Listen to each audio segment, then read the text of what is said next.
how's it going? Bookworm Films, my name's Jimmy the John, and welcome back to another BVM. This is not what we agreed upon. But you said... I said to zip your lips and watch your masterwork. How's it going, Bookworm Filmsters? I'm Katana, and welcome to everyone's favorite one-man series, BVM. That's how it's done. Today we have a very special guest with us, Jimmy the Jaw. And why he's here? Well, it's simple. Because today's movie's rated PG, I just knew the kids would come flocking. Because you know what kids love the most? Memes and trends? What? No, puppets. Kids love puppets. No! Y'all kids must be lonely. Shut it. Damn! Anyways, here's a story that really loves sharks with an adaptation that really doesn't. Here's Jaws by Peter Benchley. Let's read.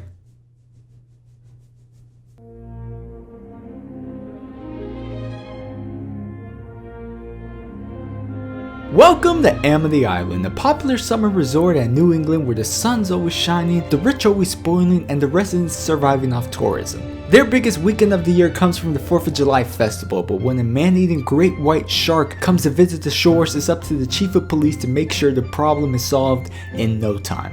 A very simple premise, but sometimes that's how the greatest stories are made. Kill a shark, people, find a solution, bam, instant hit.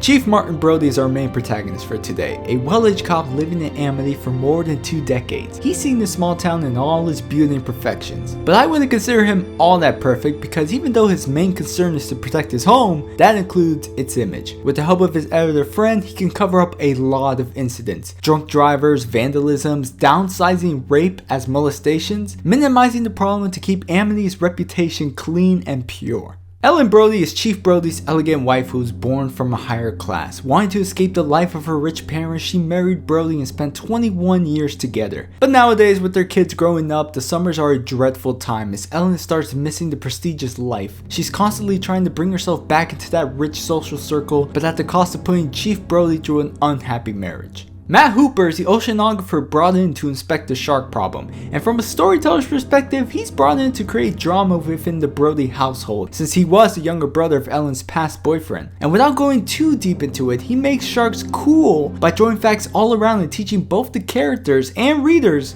something new. Quint is the expert fisherman soon hired to try and gut this shark. He rivals Hooper's ideals on sharks, believing that they are the devil's sea cats and should be hung on mantles. His methods for the most part are unconventional, but this man can surely put his money where his mouth is. Dale, don't forget to talk about Jaws. Who? You know, Jaws, the shark. Jaws is the name of the title. It's not the actual shark. Surprisingly, a lot of people get that confused. But yes, as Jimmy pointed out, we do get some perspective of the shark itself. The first chapter does a great job setting the tone and how the shark reacts when it sights its first kill, Chrissy Watkins. Personally, I don't think it was necessary. Matt Hooper's conservative talk was enough to explore shark, but very interesting nonetheless.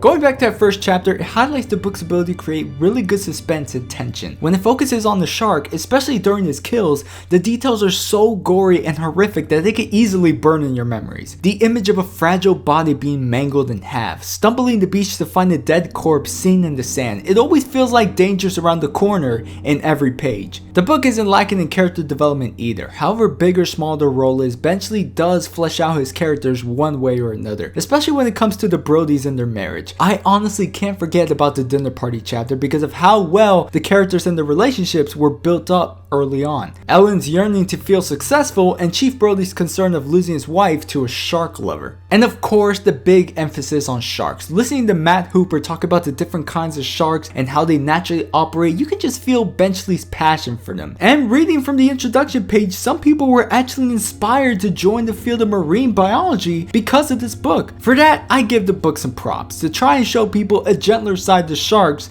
as opposed to the popular ideal. More on that later. I promise. The book also carries some flaws. My biggest gripe is that there's a lot of unnecessary subplots written, which even Benchley himself acknowledged. The book is divided into 3 parts. Part 1 focuses on the shark attacks. Part 3 focuses on dealing with the shark, but it really slows down around part 2. As much as I appreciate Ellen's development, her search for happiness completely takes over and doesn't tie in with the central story. We start entering into this whole affair with Matt Hooper, see them meet for lunch, subtly confess their attraction for each other. At some point, you're just gonna ask yourself, hey, remember when this is about a shark? There's also mention about the mafia. Yes, the mafia. To sum things up, the mafia was controlling the mayor to keep the beaches open so real estate prices would drop and be more affordable. Interesting, but it's only brought up once or twice with a few threats, but doesn't go anywhere. Knowing this, the taglines for this book are misleading. I would say 2 are pretty accurate because they just comment on the very first chapter, but the tension I mentioned earlier is scarce and it's only delivered in like bits and pieces.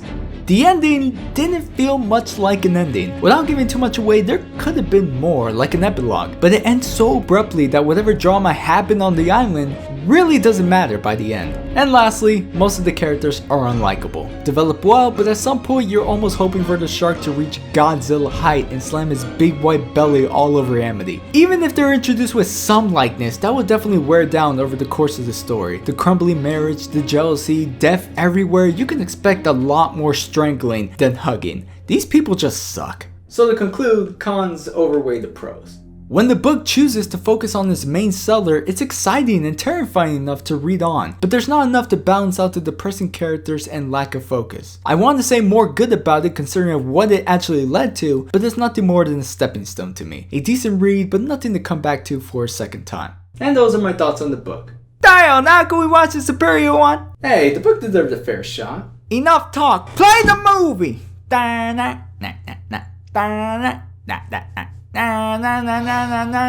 just sit back and watch this literal blockbuster masterpiece. Jaws. Our movie begins underwater with the theme everyone knows and loves, so let's just get it out of our systems right now.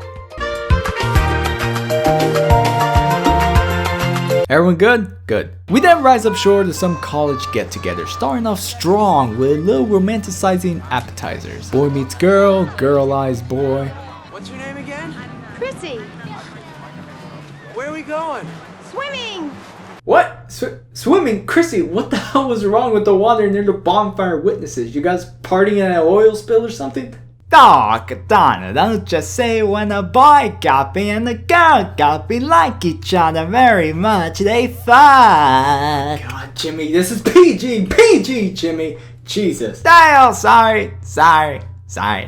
So as the totally not drunk dude fails to catch up, Christy is already swimming deep into the ocean, and then it appears. A little tug on the leg at first, followed by the frantic struggles and desperate screams for help. For an introduction, this is pretty great. The book offers the shark's perspective by showing us what it sees and how it reacts to Chrissy's presence. But the movie takes an effective approach of not showing the shark at all and creating the suspense by keeping it a mysterious beast swimming in the shadows, especially with this shot.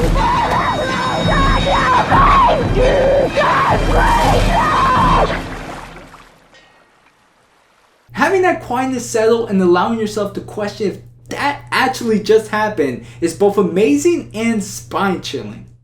There's a beautiful transition from dusk to dawn as we enter the home of Chief Brody, who isn't some fat old man like in the book. Thanks, movie magic! Through him, there's a lot of visual storytelling going on. He's got a wife and kids, his home in Amity is very small based on the scattered buildings in the background and the importance of the 4th of July, which starts to matter when Brody is called early morning to search for a dead body, in which he sadly finds.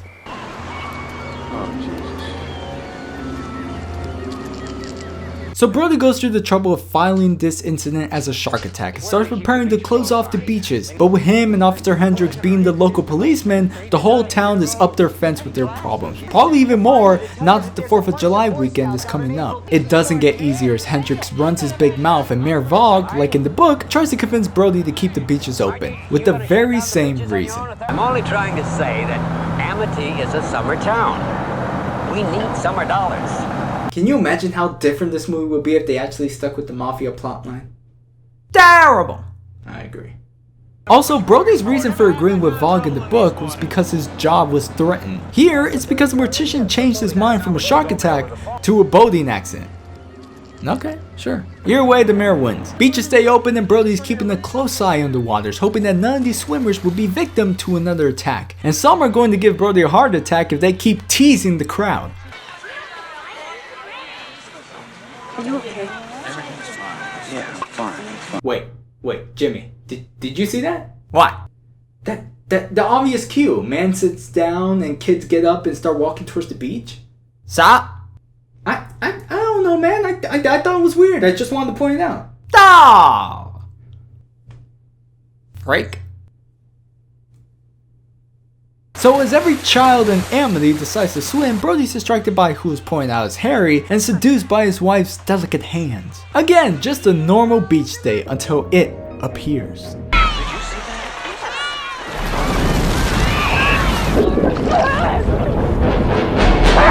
No, now I know why it's PG. Ya do? Sure I do. I mean, it appeals to the entire audience. Listen.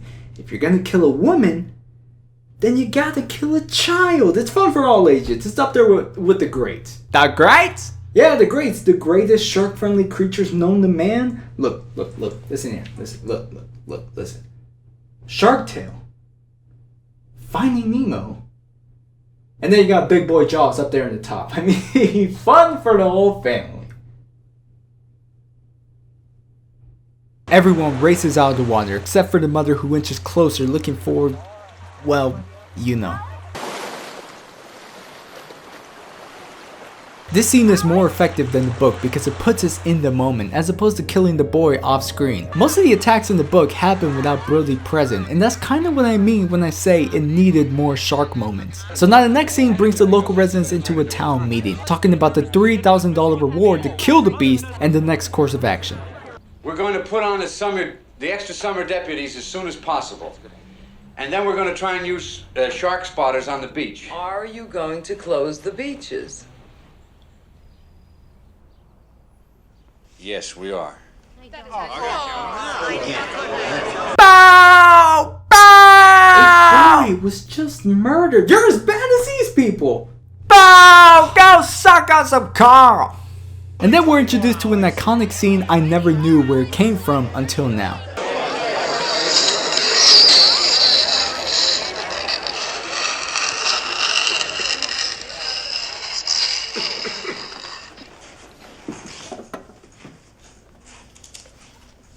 This crazy fisherman is Quinn, who's so confident in his abilities to gut the shark that he's not accepting anything less than 10 grand. $10,000 for me by myself. For that you get the head, the tail, the whole damn thing. The council takes it under advisement and continues onward with shutting down the beach. And after a night of shark studying and kids scolding, we see the first attempt to catch this shark, which of course goes poorly. But kudos for keeping the mystery alive and having a piece of boardwalk look scary. The fishermen live to see another day, which begins with all the other fishermen setting out to sea for that reward, because people love money. Hey, I mean, if it worked for One Piece, it could work here. But we're finally introduced to Matt Hooper, the oceanographer, and with the Ellen Brody plotline completely scrapped, he's actually a likable guy. Victim identified as Christine Watkins, female Caucasian. Yeah, now here's where we have it. Probable boating accident. The torso has been severed in mid-thorax. There are no major organs remaining. May I have a glass of water, please? Partially denuded bone remaining. This was no boat accident. Did you notify the Coast Guard about this? Left arm, head, shoulders, sternum, and portions of the rib cage are intact. Do not smoke in here. Thank you very much. This is what happens. Wait a minute! 1975, play along. Next scene, we find some of those fishermen being successful in catching the puppet. Sorry, a bloody shark that Hooper tries to convince isn't the killer. What kind of a shark is it? Gee, I don't know. I think it's a macaw. Got a deep throat, Pratt. Yeah, but what kind? What kind of shark? It's a tiger shark. A what? Everyone's getting caught up in the excitement of how to prove this shark is the one, and it's quickly silenced with a powerful scene from the mother whose boy was killed. Chief Brody? Yes? I just found out that a girl got killed here last week. And you knew it. You knew it was dangerous. But you let people go swimming anyway. The book took a different approach by making the mother hysterical and screaming her frustrations out. But looking at the absolute distraught on her face, knowing that all this could have easily been prevented, says a lot in fewer words. And it complements the next scene by showing how much Brody can sympathize by looking at his own baby boy.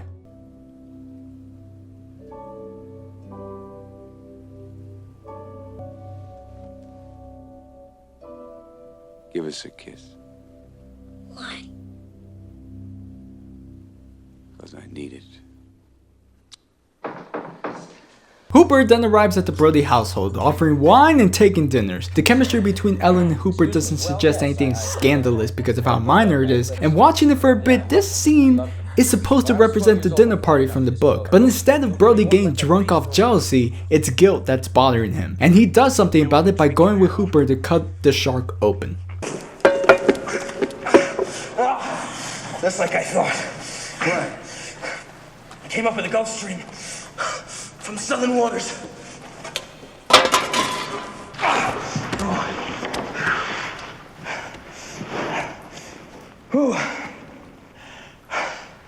That's it. Now, I'm pretty sure it's the wine talking, but they decide to find the man-eater out at night in the heavy fog. And I guess it's time for some confessions. But in Amity, one man can make a difference. In 25 years, there's never been a shooting or a murder in this town. I mean, Chief Brody from the book did everything in his power to cover up crime and keep Amity the happiest place on earth. But maybe he's not bullshitting here? I don't know. I don't know. Drunk talk is confusing. So as they sail through the night, fleshing out more of Hooper's character, they eventually find something lurking in the deep. They borrowed the same shot 1 minute ago to spot Ben Gardner's boat, another victim from the shark. Now, any normal person would just call it a night, but Shark Boy here decides to enter these shark-infested waters and inspect the ghost boat, finding himself a nice tooth.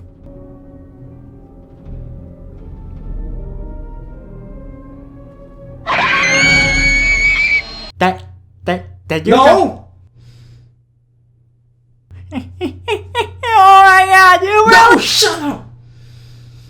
Now Hooper and Brody are grilling Mayor Vogue to close down the beach, but he's so insistent on looking for any loophole to prove that there is no danger. I pulled a tooth the size of a shot glass out of the wrecked hull of a boat out there, and it was the tooth of a great white. Look, we depend on the summer people here for our very lives. You are not going and to have if a you summer close those unless you beaches, deal we're with this finished. problem. We're not only going to have to close the beach, we're going to have to hire somebody to kill the shark. I don't think one of you are familiar with our problems. I think that I am familiar with the fact that you are going to ignore this particular problem until it swims up and bites you on the ass. Brody, sick vandalism.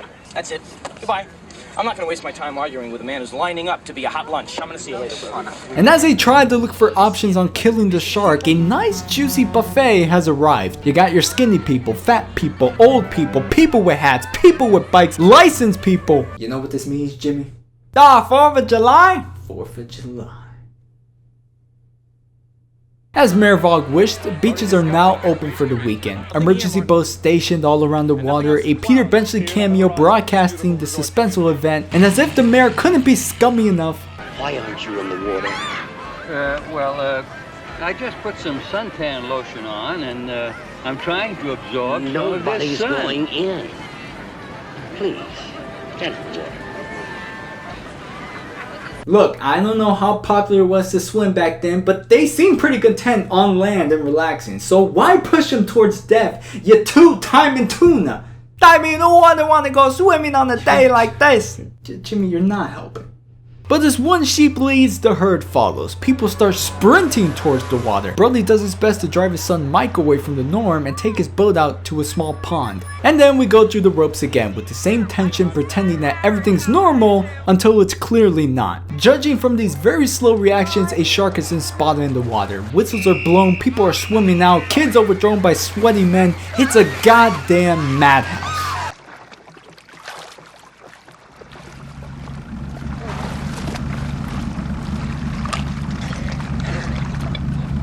What's going on out there, guys? Get an answer, please. What's going on out there? I showed up. Whoa, whoa, whoa, whoa! Where did that come from? Yo, what it?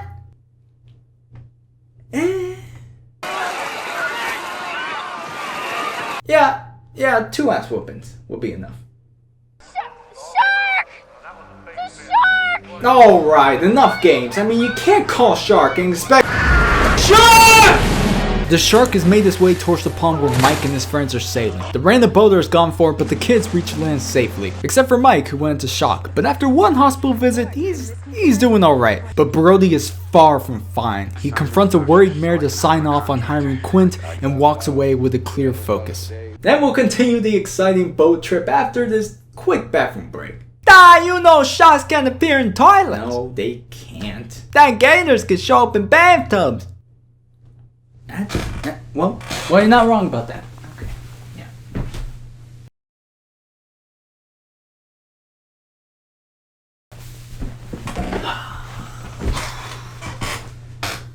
And we're back.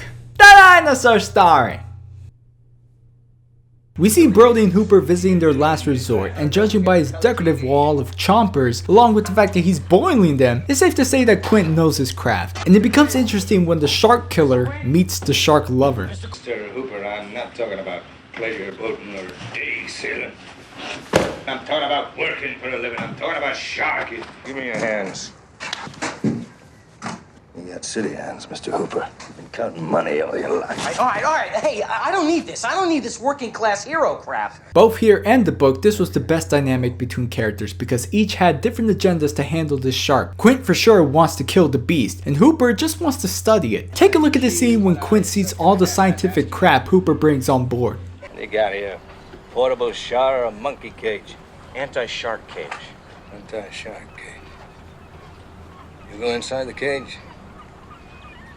Farewell and adieu to you fair Spanish ladies. Farewell and adieu, you ladies of Spain. For we've received orders for to sail back to Boston.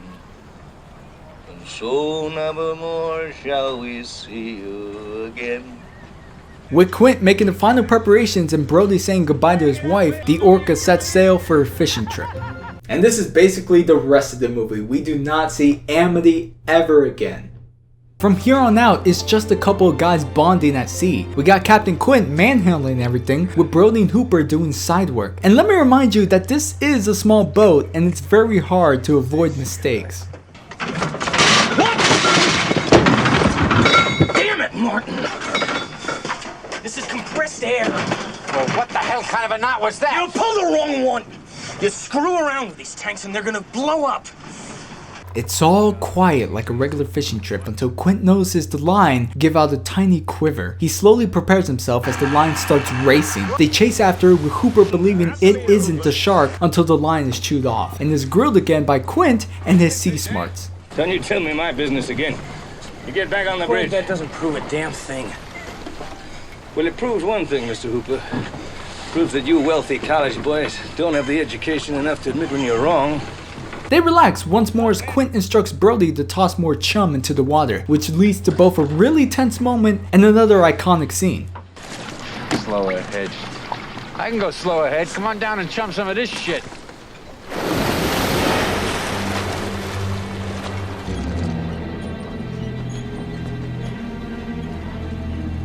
You're gonna need a bigger boat.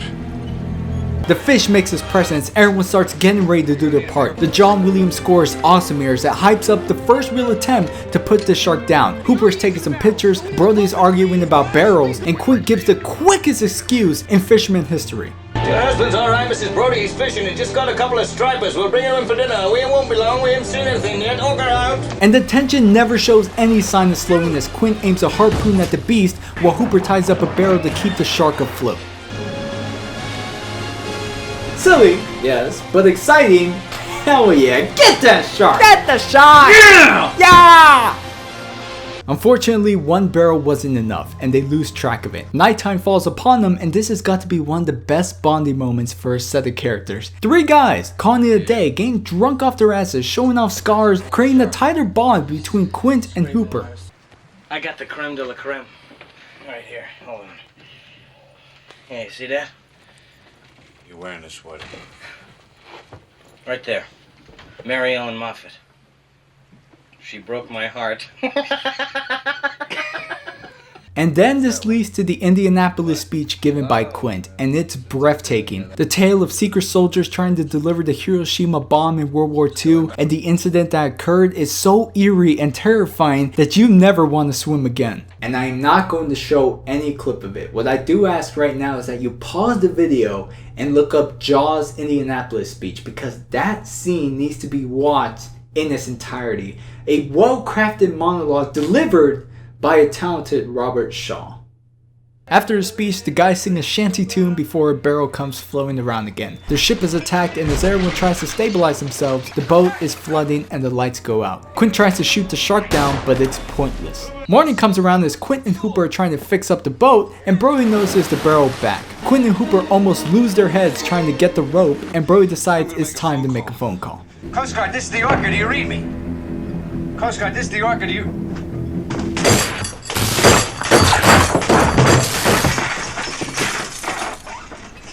Excuse me, Chief. Seeing this 3 times now, it's still a confusing scene for me. I mean, he just picks up a bat, smashes the phone, and then just walks away. They follow the same tactic as before. Shoot the harpoon, release the barrel. This time, they're able to follow it. Shoot the harpoon, release another barrel. Brody gets a few pot shots before the beast goes down under again. When it comes up again, the guys succeed in roping up the barrels and hauling the shark back to land. But then it becomes this huge tug of war between the shark trying to break free and the guys keeping the cleats from flying off. Quint becomes the deciding factor by cutting the line and saving the boat. Hey Jimmy, is it me, or is Captain Quint not feeling so hot anymore? How far do we have to go? Wait, don't put that much pressure on me.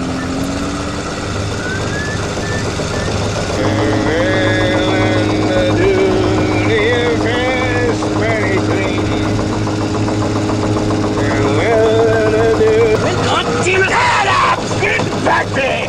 I break the instrument! They seem fine to me. This shark drives Quint and the boat to the brink of insanity. It disappears yet again, and during this break, Quint comes to the conclusion that his methods aren't working. So he sucks up his pride and asks Hooper about his gadgets. Hooper, what exactly can you do with these things of yours?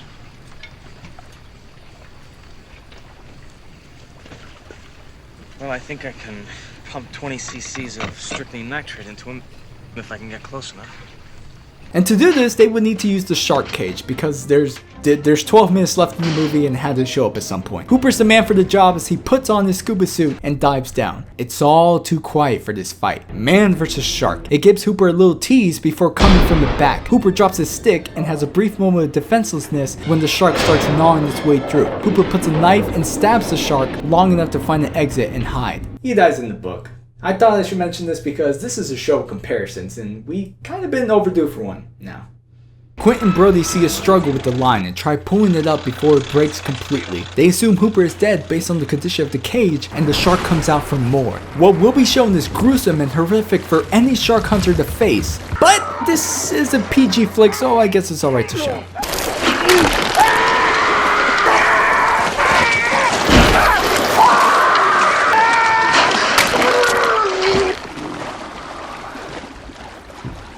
The orca begins to sink and the shark goes after Brody until he jams a canister in its mouth. Brody's fighting for dear life, trying to stay above the water for as long as he can. The shark has him in his line of sight, but Brody keeps shooting until one lucky bullet marks the kill.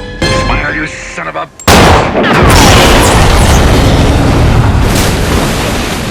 That doesn't really happen, right? Just embrace the movie magic. The shark is dead, Hooper comes back ashore, they laugh it off and swim back to Amity. The end credits play over the shot of the shore, ending with Brody and Hooper reaching land. And that, my friends, was Jaws. Considering all the trouble that went in production, over budgets, and malfunctioning animatronics, the direction of this film was charming. The characters were likable and the plot, though simple, was very engaging. Are you saying what I think you're saying? I sure am. Movie wins all the way. The movie is very different from the book, which I am not complaining about. Sure, the book has cool shark facts and gives a good name for them as opposed to the other image, and when it came to some of the side characters, there could have been direction to make them not idiots, like having the town collectively groan because they choose fun over death, and the Mayor Vogt character being so scummy he will actually talk people into swimming with the shark. But for the most part, this book does so much justice to the book. First and foremost, the main characters are rewritten so they're more likable. Surely taking out the Ellen Brody needs a better life subplot did so much to fix the relationship between Brody and Hooper. There was a point near the end of the book where the chief almost strangles Hooper to death when he finds out about the affair. It got that bad. So eliminating that toxic drama, we get a nice experience of two people working towards a goal. Yeah, there were some moments where it gets heated, but that's due to stress. It isn't too deep, but enough to make the characters more realistic. And the John Williams score at the top of its game. Personally, there were some scenes I thought didn't work, but remembering that this movie is supposed to feel more like an adventure and less of a horror, it succeeded in making all of Quint, Hooper, and Brody's choices exciting and teetering on a matter of life and death. And the music also had purpose. With the main theme, whenever you heard it, you knew what to expect. And being Spielberg's second film, you can see where it all started. There were a lot of complications filming this. One of the major changes was the minimal appearances of the shark because it will break down so many times. But Spielberg improvised by creating emphasis of the monster hidden in the water, and it helped to make the shark look like a real threat. Using planks and barrels to show its presence while actually needing the animatronic was creatively smart. There were also some great camera techniques implanted. I love when the terror would just happen in the background, bringing you in on the surprise, making you say, holy crap, I didn't see that coming. And probably the best thing about this movie, it stays focused on the shark. Like I said before about the subplots, they took away most of the attention from the shark. You're put through Ellen's life that doesn't really tie into the main story. Mayor Vogt's ties with the mafia and his reasons to keeping the beaches open are only mentioned once. Really, all that did was antagonize the characters for the readers, making them unlikable and eventually unreadable. But the movie keeps it short and simple. There's a shark enmity that needs to be dealt with by the 4th of July, and it remains on that shark. There are a few defenses for sharks made by Hooper, none too specific like in the book, but Hooper is still a flexible character who doesn't keep admiring it and knows that it needs to die. So taking all this in, the movie actually makes the book better. If we got the same story as the book, it probably wouldn't have been as successful. But with great writing, an amazing cast of characters, and the direction of a legend, it became something greater than its source. It broke the limits and remains a classic in cinematic history. Of course, Jaws the movie deserves the win today. With that said, those are my final thoughts on Jaws, and if you don't agree, you could read the book, watch the movie, and make your own opinions. I'm Katana, and do you have any last words to say to our lovely audience, Jim? Tiger shark embryos eat each other in the womb. Cannibalism. Nice, nice, nice. We'll see you in the next review. Bye.